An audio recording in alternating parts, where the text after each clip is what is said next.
Olá, o livro dos mortos do Antigo Egito.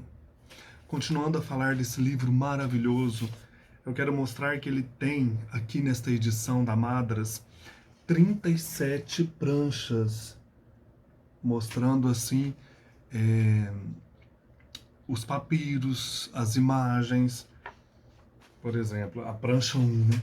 Você tem a imagem do escriba Ani e sua mulher e o texto. Então são pranchas de papiro. Eu falei então já da prancha 1, falei da prancha 4, que é a presença do Ani e sua esposa aí diante de Osíris. Falei da prancha 3 também, que é a pesagem do coração, um dos momentos mais importantes aí desse processo pós-morte, né, de osirificação. Depois, na prancha 5 e 6, nós temos a procissão fúnebre, aí carregando então o esquife do morto. Toda essa passagem para o além é comentada nessa prancha. Também as oferendas que são feitas aí nesse processo estão aqui nesta prancha. Prancha de número 5 e 6. Depois as pranchas 7 e 10. São vários temas aqui. O escriba Ani e sua esposa diante aí de várias situações próprias do mundo do além. E aqui o texto vai explicando tudo isso, né? Todo esse caminho na eternidade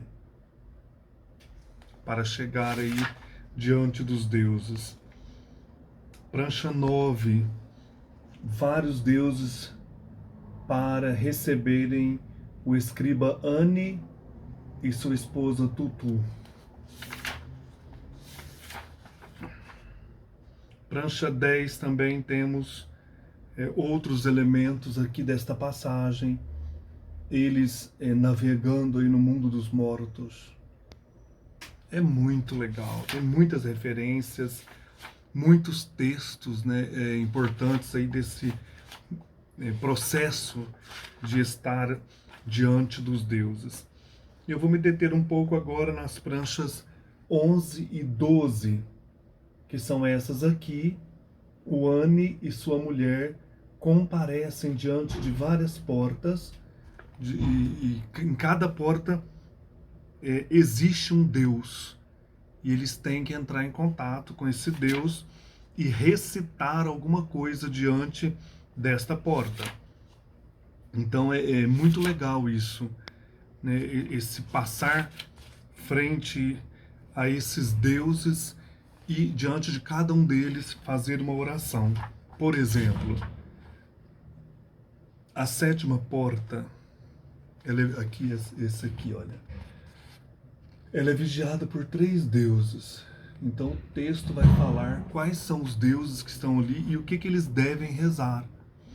Então o sétimo Arit, ou portal, é vigiado por 3 deuses.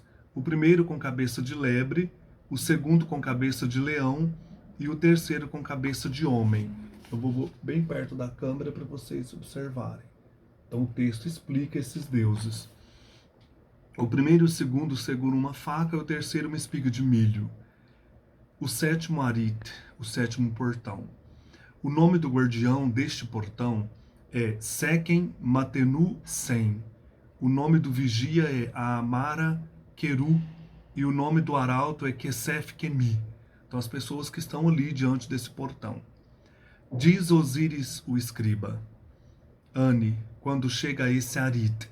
Então em cada portão desses, o Osíris Ani, que é o escriba Ani, tem que dizer algumas orações. Então nesse sétimo portão, não vou falar todos, claro, só esse, pra vocês terem uma ideia, né, do que ele tem que rezar diante de cada portão. Ele diz: Vim a ti, ó Osíris, tu que estás livre de tuas impurezas. Tu percorres o céu, vês Ra, vês os seres que possuem conhecimento. Salve, único. Olha, tu estás no barco Sektet. Ele dá a volta pelo horizonte do céu. Falo o que devo falar com o corpo dele, que recupera força e ganha a vida, de acordo com as palavras dele. Tu lhe devolves o rosto, que tu faças florescer para mim todos os caminhos que levam a ti. Então, o Osiris-Ani, neste caminho pós-morte, está buscando a osirificação. Então, em vários momentos aqui, ele dirige-se ao deus Osíris, passando por essas etapas do pós-morte até chegar ao campo dos juncos, para osirificar, para chegar a essa semelhança do Deus. É muito importante, então, esse caminho de orações, de encontro. Depois, ainda nessas pranchas 11 e 12, existe uma parte inferior em que o Osiris-Ani e a sua esposa Tutu passam por pilones. São portões menores. E também eles fazem orações diante desses pilones. O texto vai mostrando cada deus que guarda cada pilone. E aí é interessante, como eu falei, ler com uma lupa, colocar a lupa para você observar o desenho, né? Vamos observar aqui o quarto pilone. O quarto pilone é vigiado por essa deidade aqui. Então ele explica como que é essa deidade. O quarto pilone, que é vigiado por uma deidade com cabeça de vaca, sentada em um santuário ornamentado com ureus que portam discos. Então, mais uma vez, dá para observar essa deidade aí. E aí, então, o que ele deve rezar diante desta deidade? O ureu, que eles dizem aqui, é o nome grego da cobra empinada, o símbolo de realeza que adorna a testa ou a coroa dos reis e deuses. Então, o que ele deve rezar diante desta divindade? Palavras a serem ditas quando Ani chegar ao quarto pilone. Diz Osíris, o escriba Ani, triunfante: eis que ela vence com facas, dama do mundo, destruidora dos inimigos do coração plácido, aquela que permite aos carentes escapar de ventos malignos. O nome da guardiã é Nekal. Então, o Osiris-Ani, ele vai reconhecendo cada deus que ele encontra no caminho. Ele tem que saber isso, né? Ele tem que, por isso que o escrito do Livro dos Mortos, ele é um guia para você chegar a esse campo dos juncos. Então aqui você conhece, você vai ler isso aqui diante do Deus.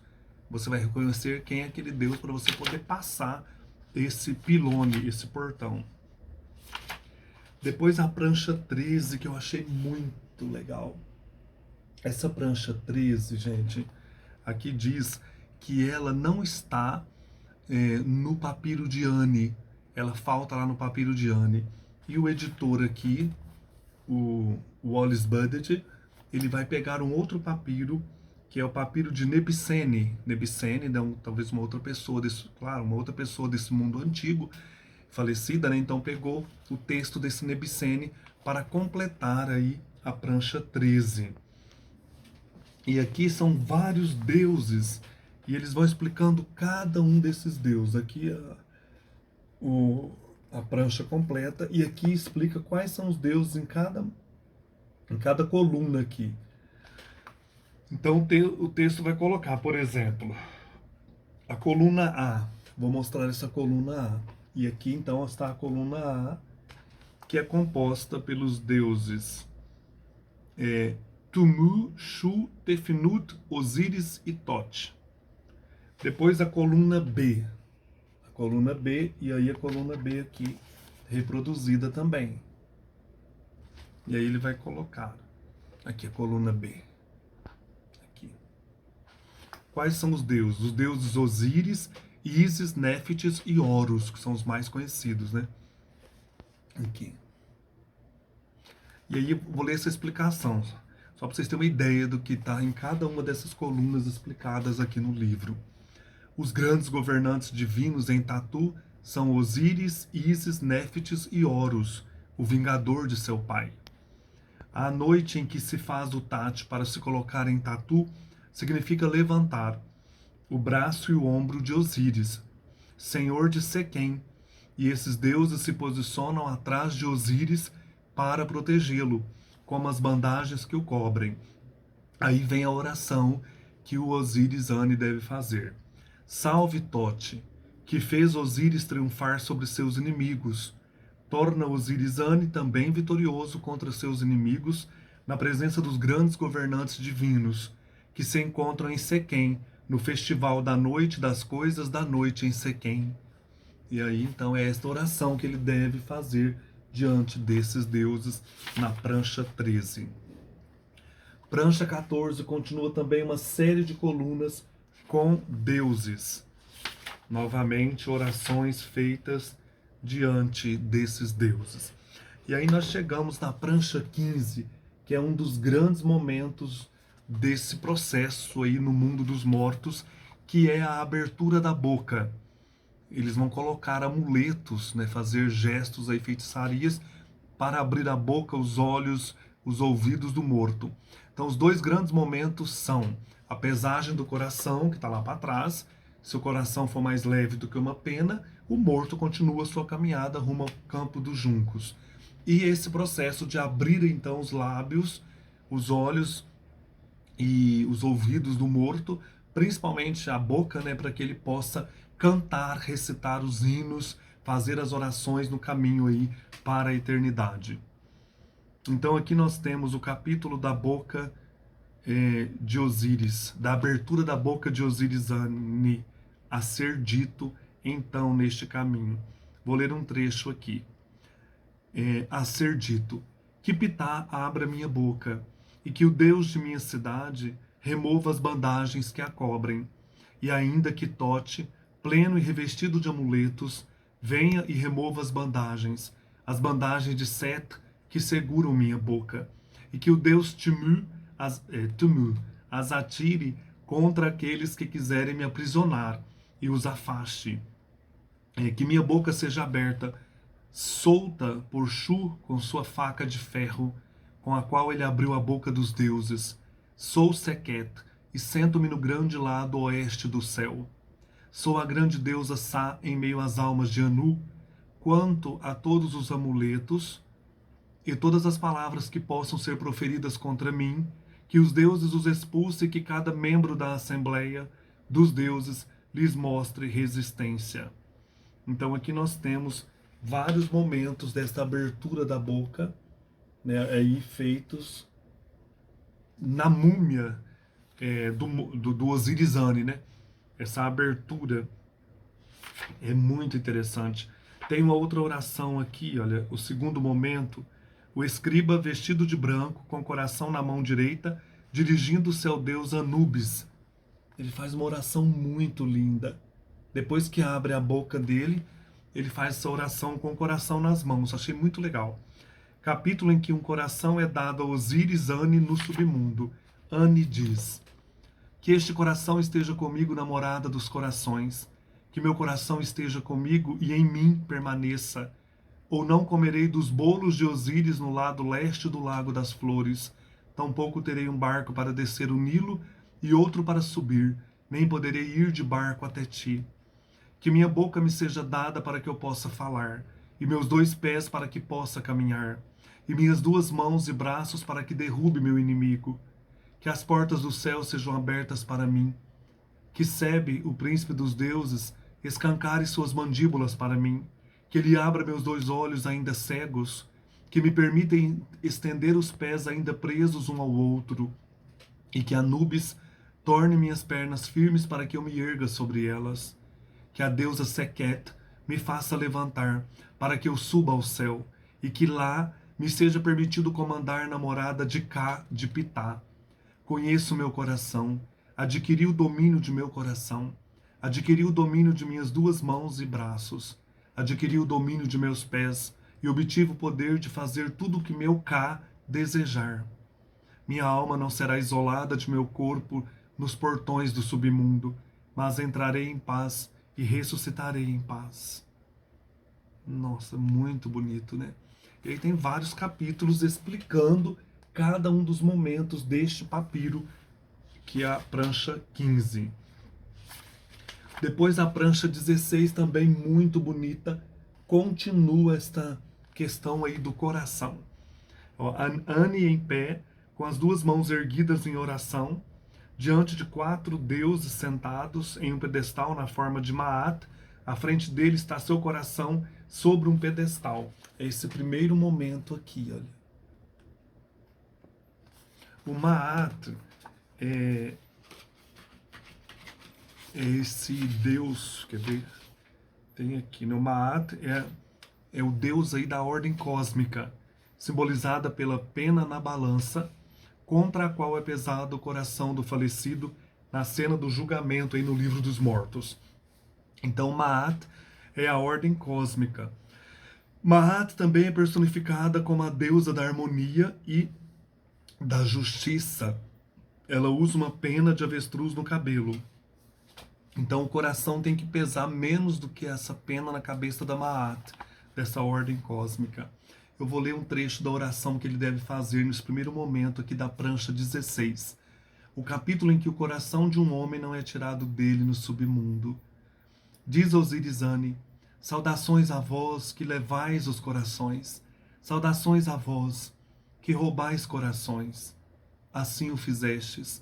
Honras a vós, ó senhores da eternidade, possuidores da eternidade.